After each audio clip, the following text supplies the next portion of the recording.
Остри коментари и забелешки од премиерот Мицкоски на одлуката на јавното обвинителство за гонење на организиран криминал за запирање на постапката за набавките на модуларните болници. За овој процес кој што трае 5 години живи гореа 14 луѓе, рече тој и додаде дека сепак и покрај тоа што предметот е затворен од обвинителството предводено од Ислама Бази, тој може повторно да се отвори. Ова не е политичка амнестија од страна на тој обвинител кон поранешните негови наредбодавци, бидејќи секогаш може да се појават нови детали кои што се поврзани со овој процес и секогаш овој процес може повторно да стане актуелен и да практично пред јавноста се покрене од самиот почеток. Она кој што мене ме збунува, а стига како порака од опозицијата е до вчера тие што критикуваа за односот на правосудните органи, сега ги фалат. Председателот на СДСМ Венко Филипче, кој тогаш беше министер за здравство, рече дека за она што се случи во Тетовската модуларна болница тој си поднел оставка од морални причини.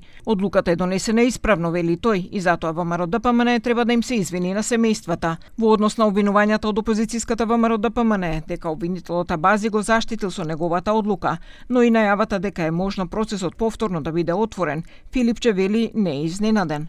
Јасно кажа, обвинителството нема злоупотреба на службената должност, нема штета на буџетот и тоа го сликува целокупното мое работење секаде. Дали на клиника, во интерес на пациентите, некорумпирано, така и во рамките на другите функции кои што сум ги имал. Нема е прв пат на христијан да се заканува.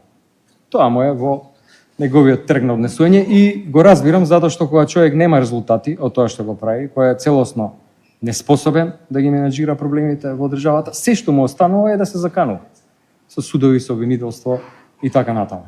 Јас од ништо не стравувам. Ова е вистината, тоа што вчера го кажа обвинителството. Предметот со јавните набавки за изградба на 19 модуларни болници во земјава беше отворена на 10 септември 2021 година, 2 дена по трагедијата во која загинаа 14 лица.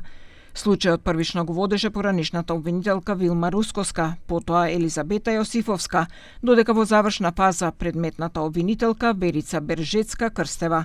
Ислама Бази, кој е начело на обвинителството за организиран криминал, наскоро го завршува мандатот и изјави дека нема намера да се кандидира за втор мандат.